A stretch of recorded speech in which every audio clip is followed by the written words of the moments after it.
Hi, today I'm going to take you into my back garden from the kitchen. And today we're going to talk about leaves, in other words, foliage. You can see the strappiness of this foliage. This is simply what some people call spider plant, and I have it all over outside because I threw this little guy, pulled that off. There are roots in there, put it in the soil, and they grow. And I love the contrast of the white and the green.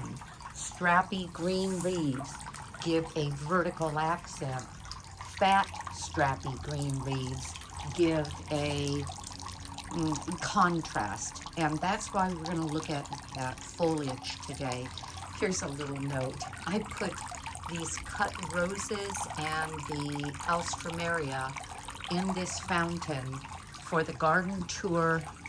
Was it last week? I believe it was last week, and it's still there. So just a brief look again at the backyard. And while you're looking, note the variety of foliage that separates one plant from another. If everything I planted were simply a green, conventional leaf plant, it wouldn't be nearly as interesting. So let me show you what I'm talking about. All right, this is something called asparagus fern, Asparagus myri, and this is simply a hedging material. I don't think this is Photinia. It's some kind of a myrtle. This is box hedge, a smaller green, but that's enough of a contrast, but it makes it much more interesting to have things that break up the continuity of small leaves with larger leaves. For example, this one is for the calla lily, and these will all die back within I'll say a couple of months. I have the larger heart-shaped leaf of the butylon. This is my fuchsia gardenmeister, and look at the difference between this kind of a blue-green leaf with these beautiful red veins in them and the leaf of the butylon. When you contrast them, you can see that there's some interest there because they're not the same. I'm looking back in the shade. I put things wherever I can based on what they'll take. That justicia back there can take the shade. This dark green of bougainvillea is something that was here, and I have a photo of this area of the backyard from 1941, and that bougainvillea was planted back in 1941. Irises, so again, I use a lot of strappiness. Some ivy. Now, when you're choosing plants, because you want a certain feel, I like the fact that ivy will fill in room. Responsibility comes with that, because that ivy will take over this entire garden if I don't keep bits of it cut back. And last time we looked at this cordyline. This was one of the plants, I couldn't remember the name. This is one of my best examples of the contrast in color and shape, and how beautiful that can be in the absence even of flowers. My roses, and a yucca plant that I threw into a pot. Small leafed, very small leafed ivy. You saw some examples of this. Euphorbia millii with its mean looking stems, but again, they're really interesting. This is a combination of succulents in a pot.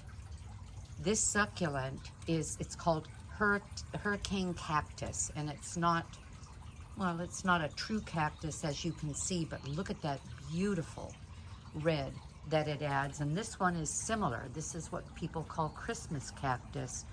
Same kind of growth pattern, and yet look at the difference in the leaves. And then when you get into succulents, you get into all kinds of fun things. I'm going to turn you around. We're going to take a little bit more of a walk. Without knowing the names of a number of cactus-like and succulent plants, just bits of that throughout a garden, because their growth is so different than a conventional plant, can be fun to have, and those are simply in pots. I have this salvia next to heuchera. Look at that leaf. Heuchera, when it's not in bloom, has this big, beautiful, almost a fingered leaf, and when it's in bloom, it sends out these inflorescences, and this one is one that is already blooming. This is before bloom, that's after bloom. And the salvia leaf contrasts nicely with it. And then when the salvia is in bloom, that's deep purple. This one is soft coral. Here's another example. Let me walk around. Well, actually, I'll go by one of my favorite plants. And you're going to think, well, you may not know, but some people would think, Nan, what are you doing allowing the alstroemeria to grow into the hedge? And why do you have hedges? I cut my teeth on English gardens, British gardens. I read a lot about them. My late husband and I, as I said in my last garden video, traveled to England, spent 2 weeks with private guides taking us to the most important gardens in England, down in the Cotswolds and just above London. And hedges were everywhere. Why? Because they define space. And in my conventional, with my conventional eye in that way, I really enjoyed that. You can see I have some big leafed shade plants. Is that an Aurelia? It's not an Aurelia, but it's, I don't even remember the name because it's not something I would have planted because I love the plant, but I wanted shade there and I wanted a bigger leaf back there. But back to the alstroemeria. Can you see that it's growing through my hedges? Could I get rid of that? Yes, you pull an alstroemeria and you can get it all the way down to its root. The thing is, the bulbs will spread, and so it's rather difficult to get them out of the ground like that. So I'm just letting it do that. And you can see how beautiful, well, again, look at the contrast. These roses, this is called hot cocoa. What's interesting about hot cocoa is that it is an orange color that then, actually it begins with a little more burgundy in it, and then it becomes much more orange as the summer heats up. But that's classic rose foliage, that's classic alstroemeria foliage, and even there we have a contrast. I have Eugenia cut as a hedge, again to define space. And then this is one of my favorite, this melianthus, this honey bush. Imagine this scene without the melianthus. A lot of small leaves, yes, some strappiness of the iris and the vertical growth of the alstroemeria and the box hedge defining space. But that melianthus, being silver, being big-leafed, having that dramatic serrated edge, is just, I consider, a showstopper. Do I have to maintain that? Sure, I have to cut it back because it'll get large. Its inflorescences are dark, kind of a burgundy brown, and bring in the orioles. And okay, I'll just keep going. So I have our small leafed basil. It's South African basil. Again, I use strappy irises, and there's something called dietes, South African iris, that I don't have in my garden here, but I used that a lot in landscape design to get a vertical accent. We got flowers on it, a nice looking, almost a, well, almost like a lily, but it wasn't a true lily. But this is one of my favorite plants. It's called Hydrangea quercifolia. Quercia, whenever you hear a folia, that means foliage of. So the quercus is a oak. And so what they're saying, or what the botanical name refers to, is the fact that this is an oak leaf hydrangea.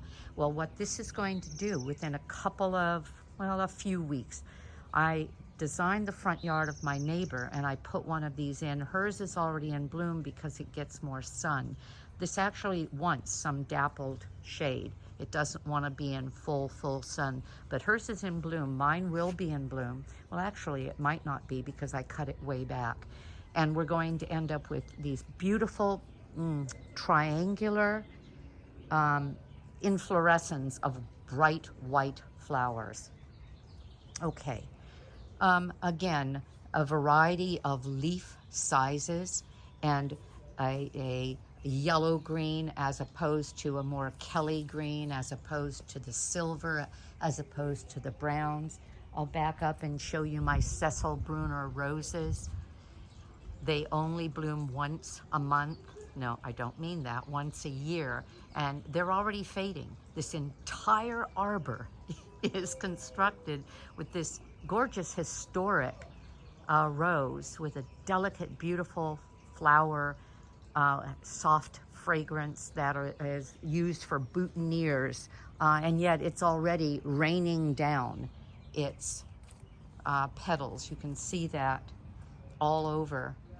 And this is an area that I love because we dine here, and in a hot, dry area like mine, shade pockets like this are very welcome.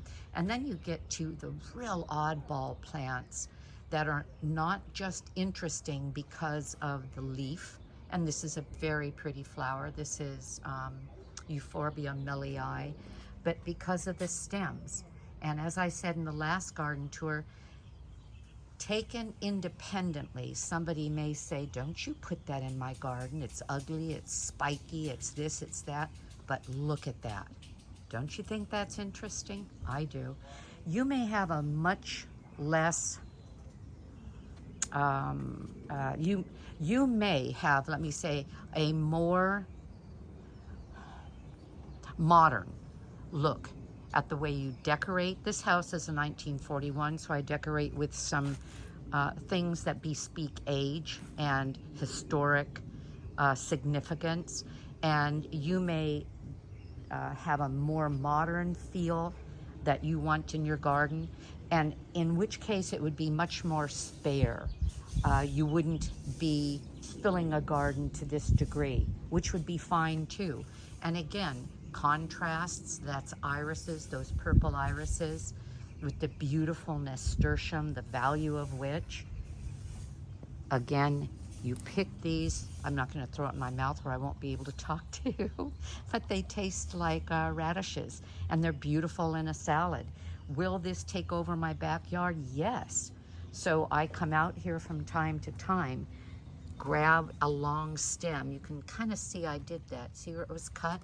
And cut it to keep it compact. That's where, and I will be going into gardening maintenance, because that's where maintenance comes in, and taking the time to walk your garden, cut things back, take care of things. When you cut things back, it usually allows the insides of the plant to fill out and become much more dense.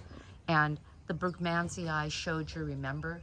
All parts are poisonous, but it's not like I'm afraid of it. I'm just not going to put it in my mouth and chew on it. And I've put it in all my gardens, even gardens with kids, even gardens with dogs, and not had a problem with it. But this is another example of leaf size and significance. And I think that's going to be it. Again, combinations of full leaf, narrow leaf. I have bamboo up here. This is a peach tree, but it doesn't get enough sun to bloom. I've shown you. And we're talking about leaves today. But look at this. Look at what fun you can have with the trunk of something. As this fig was growing, I took the soft, well, let's see, kind of like this. You can see how soft the smaller branches are, new branches. Twined them on this scaffolding and then just tied them down and then they stay. Again, not enough sun to get figs. And again, varieties in foliage, you don't even have to be thinking of color from flowers. Again, will give you a great look. So I think that's that for today. I believe that I've said just about everything that I want to say. And I know after I finish, there will always be more. But for today, that's it. If you have any questions, let me know. I hope you enjoyed this. I'll be going into the front yard and doing the same there. All right. Have a great day. I know I'm going to. Bye-bye.